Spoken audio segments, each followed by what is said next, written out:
triste, busco o meu Senhor, busco a sua voz e me conforta, pois quando vou dormir, clamo ao meu Senhor, pois sei que em seus braços terei vitória. Ele também sabe quando você chora,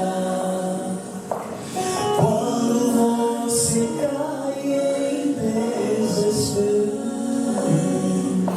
pois você tem um Deus que te ama e te quer bem, por isso nunca deixe de beber.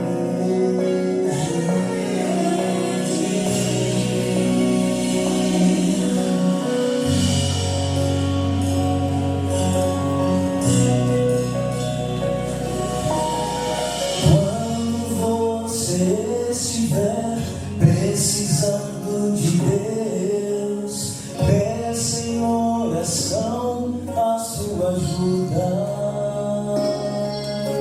pois Ele te ouvirá e atenderá a sua oração.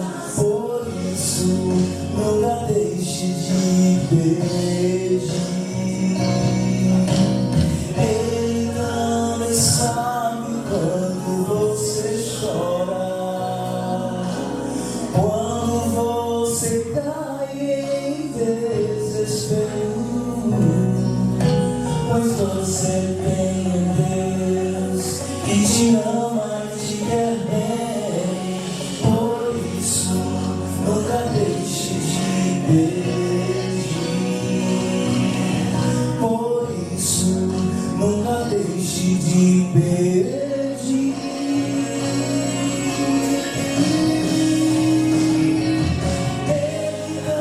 Sabe quando você chora, quando você cai em desespero,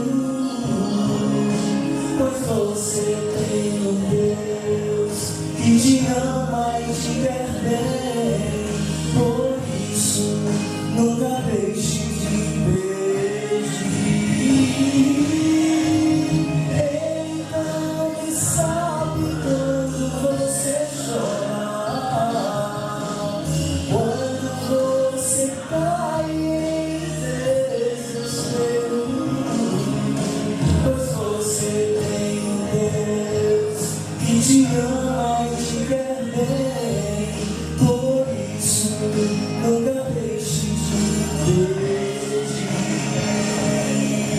Por isso nunca deixe de pedir.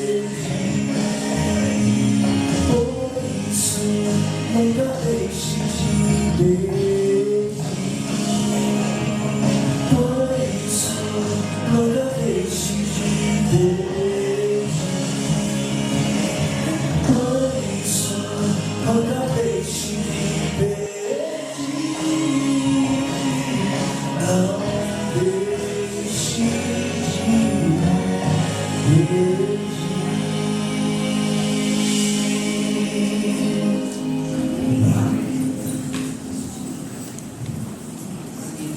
Muito obrigado, Regis.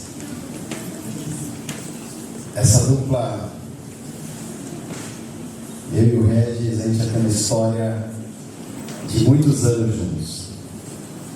Eu lembro que eu conheci o Regis quando eu estava ainda fazendo estágio de teologia e eu estava no primeiro semestre. E aí no estágio, no segundo semestre, o estágio foi na igreja ali, Nova Gente. E eu estava ali fazendo estágio, conheci um pouco eles. E desde então a gente tem aí levado o ministério junto sempre que a gente pode. E graças a Deus é uma grande bênção. Essa música fez parte do primeiro CD que o Regis gravou. E essa música, ela me impactou muito. Essa música eu toquei no carro diversas vezes, eu já disse isso para ele.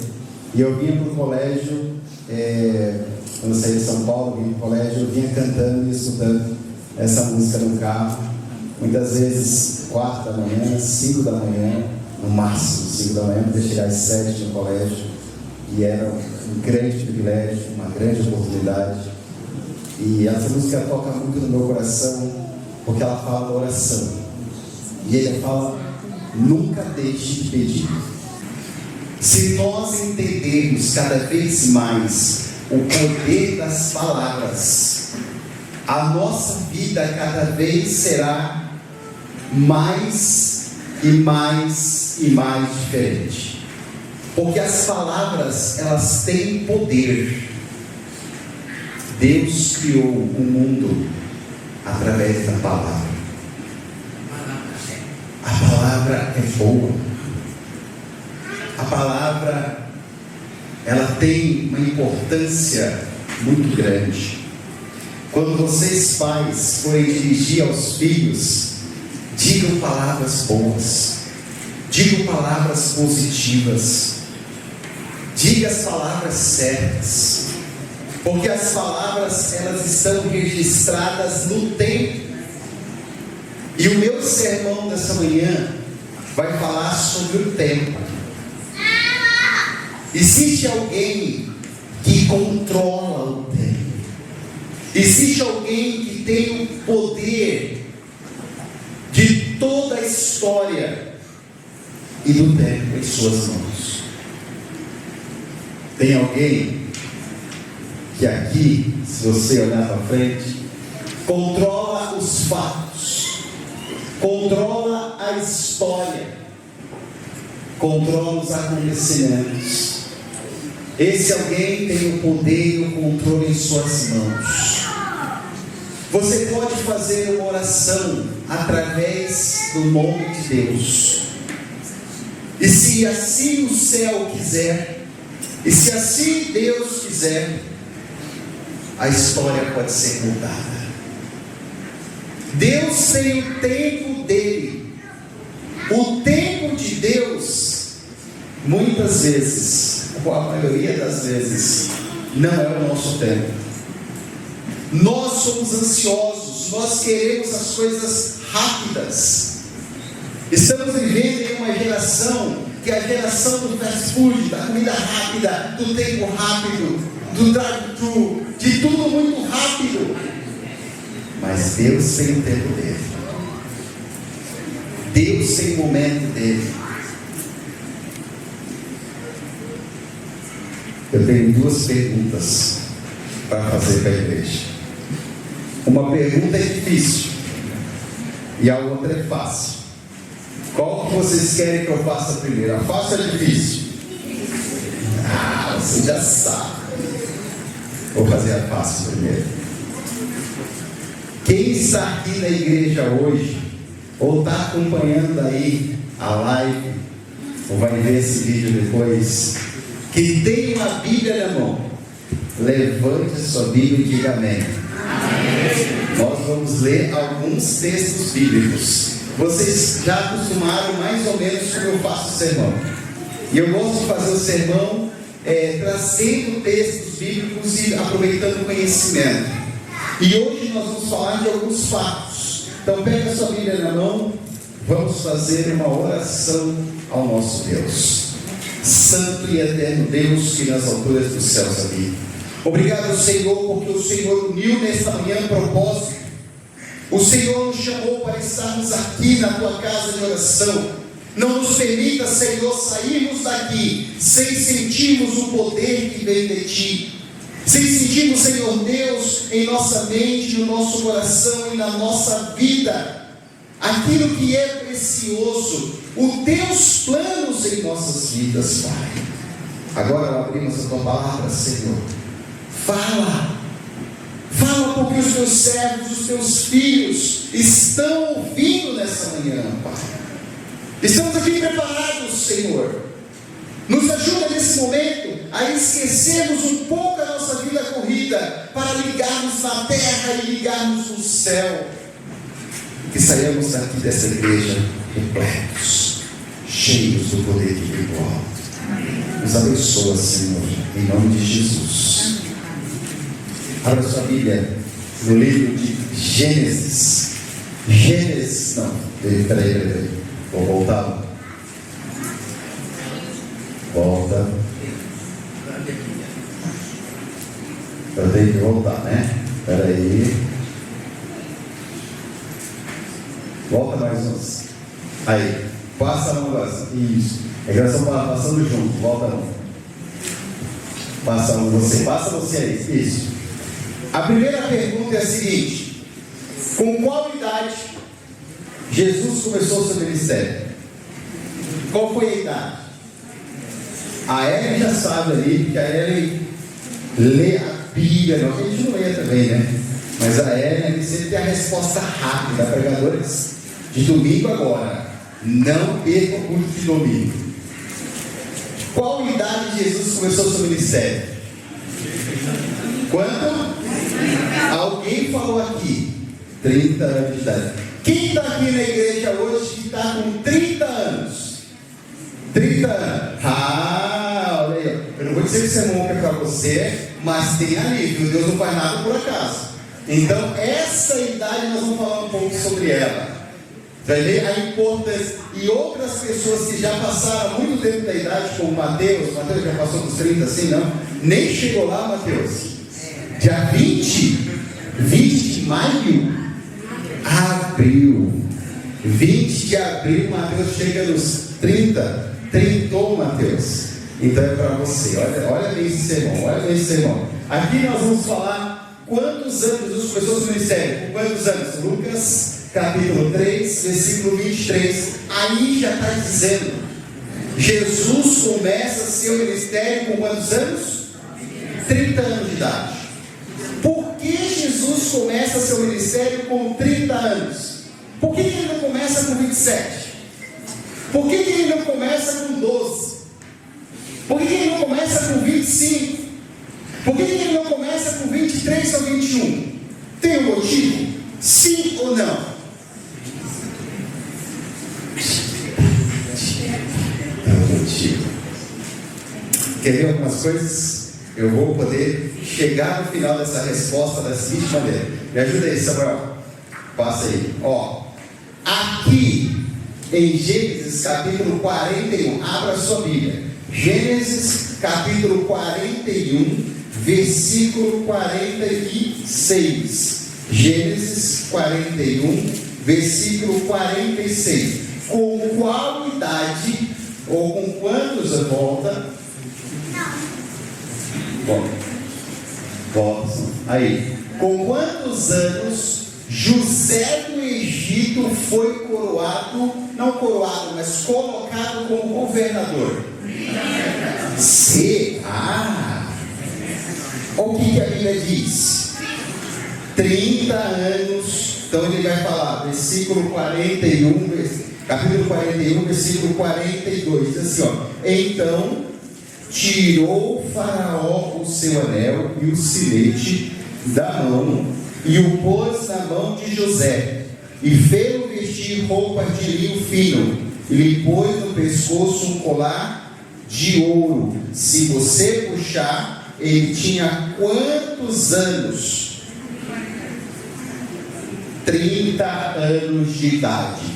30 anos de idade. Você vai ver a coroação dele no 46. Era José da idade de quantos anos? 30. Tem alguma coisa nessa idade. Sermão para você. Tem alguma coisa nessa idade. Eu fiquei, quando comecei a preparar esse sermão, comecei a pensar o que aconteceu comigo lá naquela época quando eu tinha 30 anos. Já cabelos grisalhos, já meio acabado hoje. Tem algo especial. Quer ver uma outra coisa? Passa aí para nós. Davi. Com quantos anos Davi foi rei? Qual foi a idade de Davi? Qual foi a idade de Davi? 2 Samuel, capítulo 5. Alguém já mandou a cola ali atrás, Eu não preciso nem abrir a Bíblia aqui na igreja central de Mojimirim. As pessoas já sabem a Bíblia de cor. Olha só, agora que eu encontrei o capítulo 5, versículo 4, o que está dizendo aí na minha Bíblia? Eu digo assim, ó, está escrito: da idade de 30 anos era Davi quando começou a reinar, e reinou 40 anos. Olha só que interessante, Jesus começa seu ministério com quantos anos? 30. José começa a reinar com quantos anos? 30. José começa a governar com 30 anos. Davi começa a reinar com quantos anos? 30 anos. Quer ver uma coisa? Olha um texto bíblico. José, ele era como se fosse um semi-rei, porque ele não era o rei, mas ele governava sobre todo Egito. E o faraó disse assim, ó: você vai ser o segundo no Egito. Você vai ser o segundo. E ele tinha uma missão. Qual era a missão de José?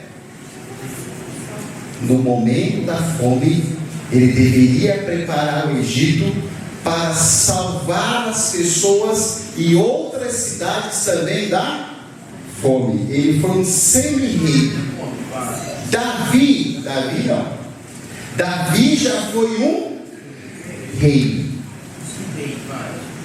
José semi-rei, Davi é rei, e Jesus, rei dos reis.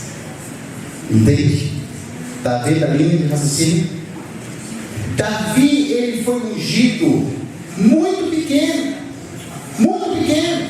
Quando Samuel foi na casa de Jessé, Davi já tinha 30 anos de idade? Sim ou não? Não. Quando José do Egito, que é conhecido como José do Egito, teve um sonho, com quantos anos José do Egito teve um sonho? Foi com 30 anos de idade? Mas Deus deu um sonho para ele. Deus deu um plano para a vida de Davi. E talvez se eles fossem ansiosos, eles logo queriam que esses planos acontecessem. Mas o tempo dos homens não é o tempo de Deus. Você consegue esperar em Deus? Se Deus tem um plano na tua vida, se Deus tem um plano na minha vida, será que nós temos paciência o suficiente para esperar o tempo de Deus? Para esperar, filho, calma. Eu nem preciso balançar a cabeça.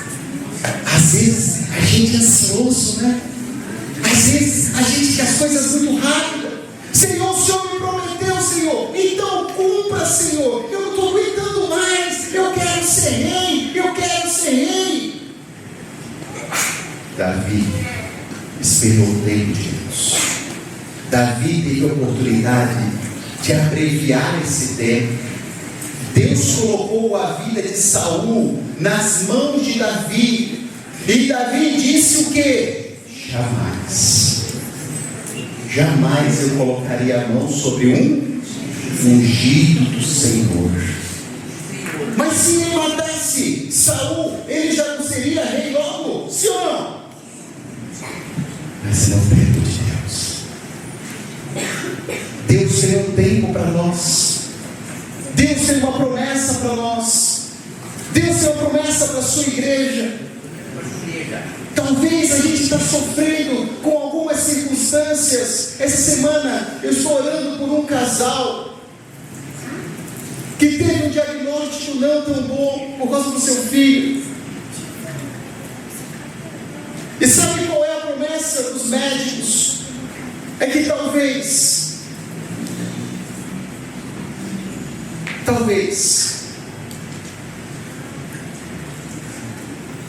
a vida não aconteça.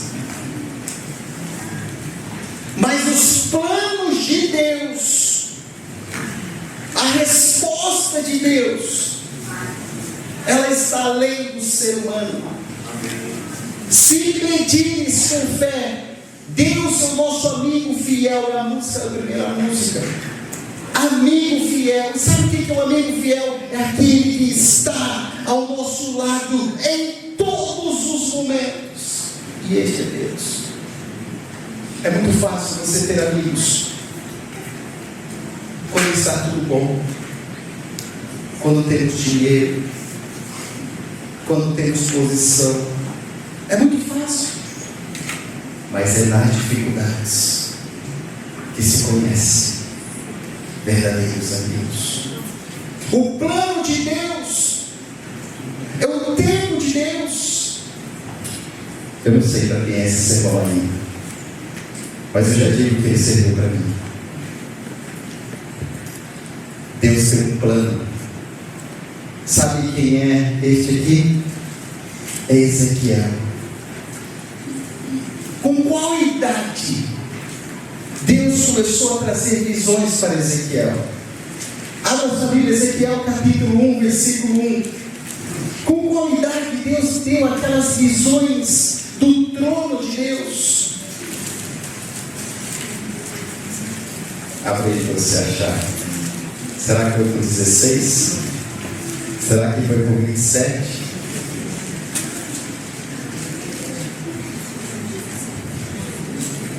Acharam? Com quantos anos? 30 anos. Tinha Ezequiel a idade de 30 anos de idade, quando ele começou a ter as visões. E aqui ele tem a sua primeira visão. Ele começa o seu ministério também com quantos anos? 30 anos. Mais uma. Mais uma. Quem é esse? Esse é um sacerdote. Esse é um sacerdote. E segundo o livro de Números, capítulo 4, versículo 3. Abra sua Bíblia. Números, capítulo 4, versículo 3. O que está dizendo aí na sua Bíblia? Números, capítulo 4, versículo 3. Você está nos acompanhando?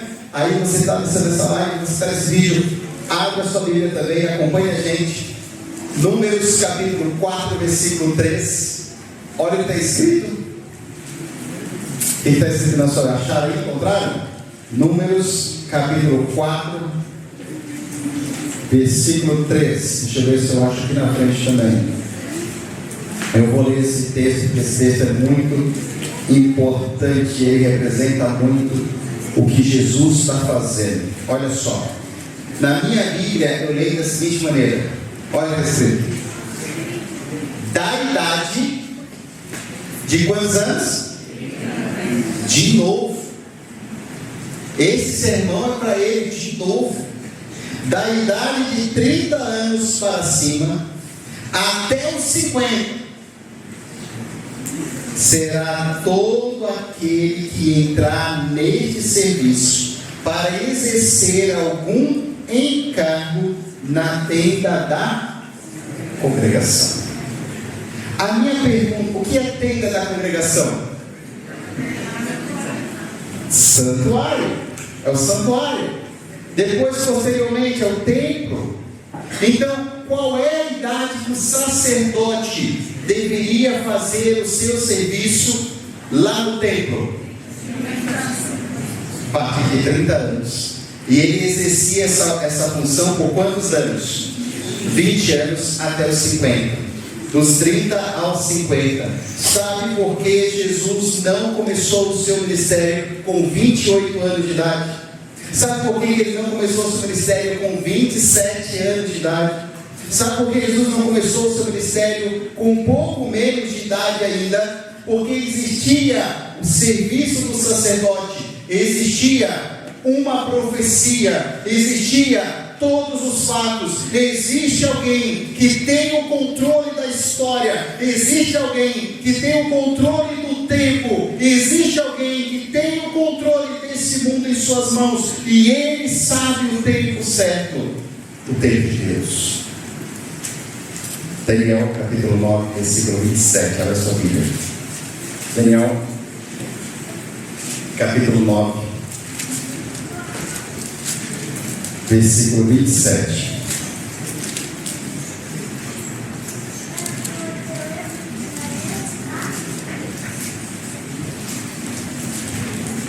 acharam aí? Daniel, capítulo 9, versículo 27. Olha o que diz: Ele fará firme aliança com muitos. Sabe o que significa isso? Ele vai pregar, ele vai curar, ele vai trazer as pessoas à consciência, ele vai se mostrar como filho de Deus, ele vai exercer a sua função. Por quanto tempo diz a Bíblia? Por uma semana. Só que o que é interessante é que fala assim, poderia ser por uma semana. Uma semana tem quantos dias? 7 dias. Cada dia na profecia significa quantos anos? Cada dia, 1 ano. Então ele faria uma aliança com muitos durante quantos anos? 7 anos. Só que tem um detalhe. E qual é o detalhe? Ele diz assim, fará cessar o sacrifício e a oferta de manjares. O que é isso? Lá no santuário existem 2 coisas. Tem várias coisas, mas 2 especiais que eu quero ressaltar. A primeira é alguém que vai até a porta do templo receber algo das pessoas. Ele vai receber a oferta. E quando ele vai receber a oferta, quem é a pessoa que recebe a oferta? O sacerdote. Jesus, ele vai começar o seu ministério com 30 anos, porque ele é o nosso sacerdote. Então ele pega as nossas ofertas hoje, que é muitas vezes a nossa oferta, a sua oração, a minha oração. E ele faz o que com a minha e com a sua oração? Ele pega essa oração e ele apresenta a Deus, porque é o nosso intercessor. Só que aí, diante de uma oferta, precisa ter, Deus olha e fala assim, mas qual é o sacrifício? Qual é a oferta? Porque no tempo aqui onde tinha templo, onde tinha o tabernáculo, precisava ser uma pombinha para os mais pobres, precisava ser uma ovelha sem defeito para perdão dos pecados, precisava ser um boi. Ele pergunta qual é a oferta. E aí Daniel capítulo 9, versículo 27 diz, mas na metade da semana fará cessar o sacrifício e a oferta de manjares. Sobre as asas das abominações virá o assolador, até que a destruição que está determinada se derrame sobre ele. O que quer dizer? Acabar a oferta, acabar o sacrifício. Se ainda nós formos até Jerusalém, nós vamos ver algumas coisas.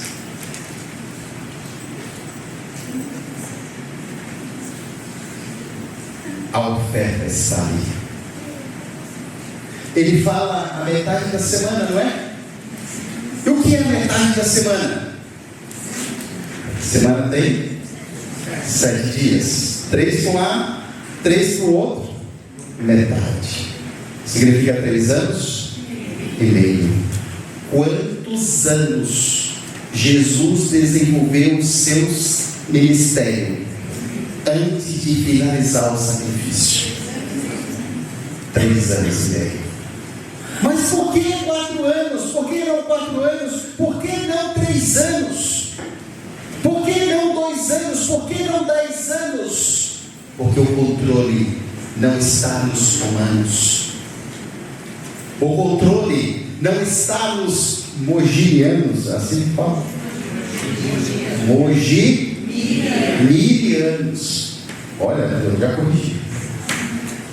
O controle não está na vida do Richard. O controle não está na sua vida, o controle está na vida de Deus. nas mãos de Deus. Aqui na cruz, nós temos a representação do pecado. Você tem 3 homens pendurados em uma cruz, e os 3 morrendo ali com um objetivo, morrendo por uma causa. E sabe qual é a causa dessa morte? Pecado. Só que aqui nós temos um. Esse morreu em pecado. Acaso você não teme a Deus? Você não sabe que Ele nada fez para estar aqui? Este homem rejeita o sacrifício de Jesus. E se eu ou você rejeitarmos o sacrifício de Jesus, nós estamos morrendo em pecado. E o salário do pecado é o quê? A morte. Nós temos outro. Esse do meio. Esse do meio, ele era uma oferta perfeita, chamada cordeiro. E não era um cordeiro oferecido pelo Richard, não era um cordeiro oferecido pelo Regis, não era um cordeiro que foi trazido pela Joyce, não é um cordeiro que foi trazido pela Manu, pelo Mateus. Não é o cordeiro trazido por mim ou por você. É chamado cordeiro de Deus. O cordeiro de Deus que tira o pecado do mundo. Esse cordeiro é perfeito, ele é oferta. E ele morre pelo pecado. Ele morre pelo pecado, porque somente alguém perfeito podia fazer a oferta perfeita, podia ser um sacerdote perfeito. Está aqui. Mas existe um outro, e esse outro, mesmo em pecado, mesmo cometendo pecado, ele olha para o cordeiro que está no meio e ele diz assim: Senhor, lembra-te de mim quando estiveres no teu reino. Esse é o pedido nosso nessa manhã, com 30 anos de idade, com 25, com 27, com 50, alguns já passando um pouquinho, talvez o Rogério está chegando mais uns 60 ainda. Brincadeira. Não importa a sua idade, o que importa é a gente dizer: Senhor, lembra-te de mim.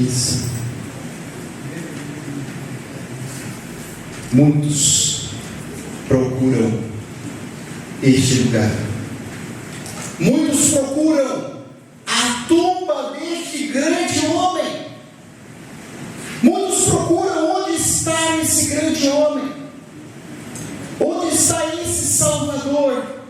E aqui pertinho da gente, esse aqui é um vídeo que está no canal do Regis. Esse vídeo aqui mostra o MAB, que é o Museu de Arqueologia Bíblica, que está aqui pertinho da gente, uns 27 quilômetros, 28 quilômetros mais ou menos. Ali no MAB, o Dr. Rodrigo Silva, ele fez a parte de trás do MAB. Ele fez uma réplica muito parecida com o túmulo de Jesus. E se você for no MAB, e eu te faço um convite especial para estar lá, se você já não foi, aqui você vai ver uma réplica muito próxima. Essa outra imagem é a imagem do túmulo que está em Jerusalém. Os dois são muito próximos, só que eles dois têm algo especial: estão vazios. Estão vazios, porque o nosso Salvador, o nosso Rei, o nosso Senhor, aquele que é o Rei dos Reis, teve algo especial. Sabe o que é essa daqui? Para você que está nos assistindo, para você que está aqui hoje, esta é as portas douradas. E sabe o que é interessante? Depois que aquele jumentinho passou por essas portas, pode ver até o dia de hoje. Depois que o jumentinho que carregou o rei passou por aquelas portas foram seladas. Seladas. Ninguém mais passa por essa porta. Ninguém.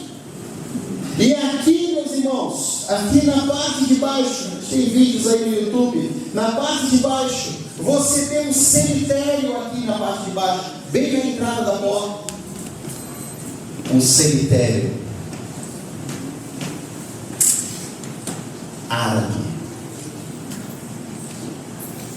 bem perto da porta. Aonde eu estou aqui, nesse momento, eu estou nesse cemitério. Aqui tem um monte de tumbas. Eu estou nesse cemitério, dentro desse cemitério. Ali não passa mais estrada, ali não passa mais um cavalo. E ainda aquele que tentar tirar esse cemitério daqui, é quase a Terceira Guerra Mundial. Está selada. Profecia, check, cumprida. Esse é o seu rei. Esse é o meu rei. O tempo não está em minhas mãos.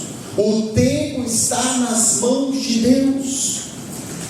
Se você veio à igreja hoje, eu vou te falar, você veio para ouvir o tempo de Deus, o horário de Deus, o momento de Deus, o tempo de Deus. Aqui está escrito, Apocalipse capítulo 19, versículo 16.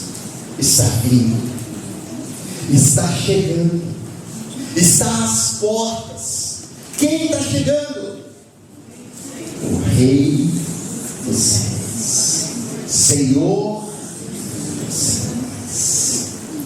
Rei dos Reis, ele se refere a Davi. Senhor dos Senhores, ele se refere a José.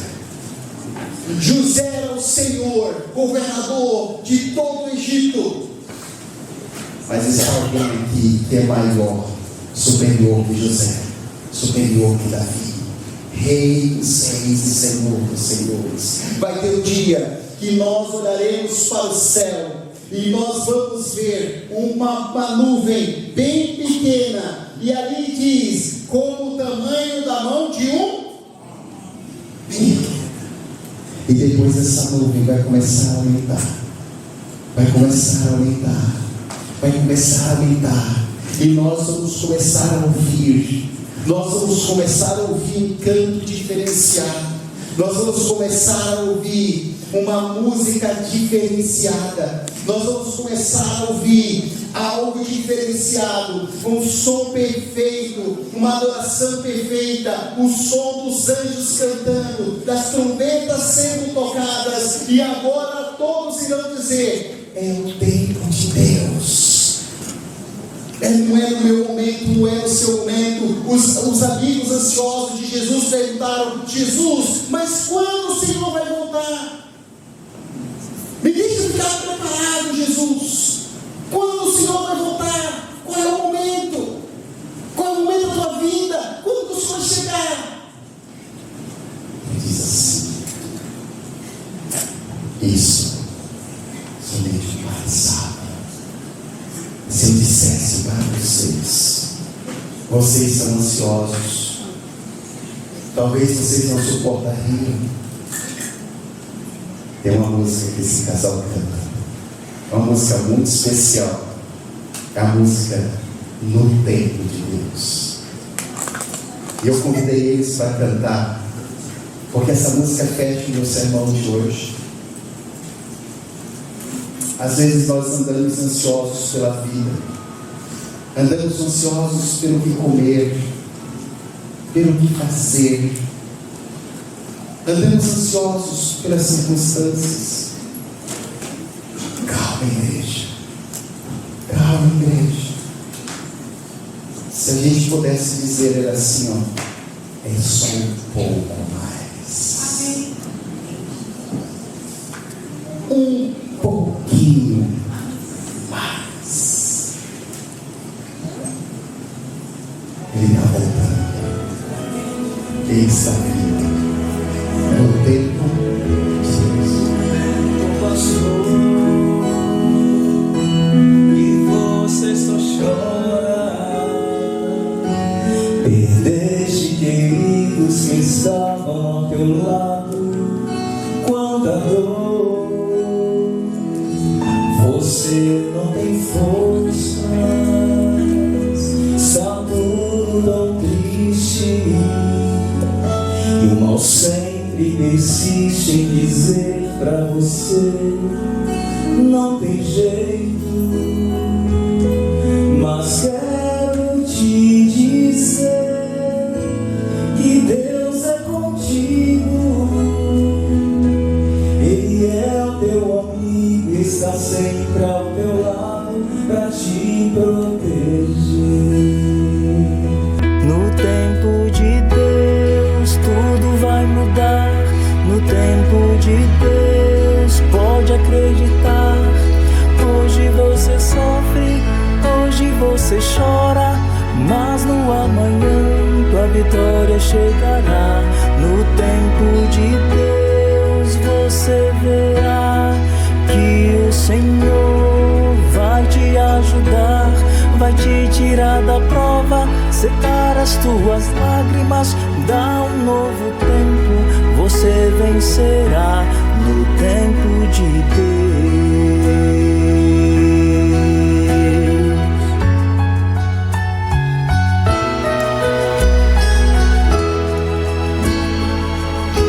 O tempo de Deus não é o nosso tempo. Quando a gente chora, só pensa em vitória a todo momento. Pode até parecer que tudo acabou, mas tem de bom ânimo, Cristo venceu o mundo e você vencerá. A palavra nos diz que há tempo pra tudo, tempo de chorar, tempo de curar e tempo de rir. No tempo de Deus tudo vai mudar. No tempo de Deus pode acreditar. Hoje você sofre, hoje você chora, mas no amanhã a vitória chegará. No tempo de Deus você verá que o Senhor vai te ajudar, vai te tirar da prova, secar as tuas lágrimas, dá um novo tempo, você vencerá no tempo de Deus. Se aqui nessa terra todos os milagres não acontecerem, tenha certeza, no céu com Jesus você vai vencer. Se aqui nessa terra todos os milagres não acontecerem, tenha certeza, no céu com Jesus você vai vencer. No tempo de Deus tudo vai mudar. No tempo de Deus pode acreditar. Hoje você sofre, hoje você chora, mas no amanhã tua vitória chegará. No tempo de Deus você verá que o Senhor vai te ajudar, vai te tirar da prova, secar as tuas lágrimas, dá um novo tempo, você vencerá. No tempo de Deus tudo vai mudar. No tempo de Deus pode acreditar. você chora, mas no amanhã tua vitória chegará no tempo de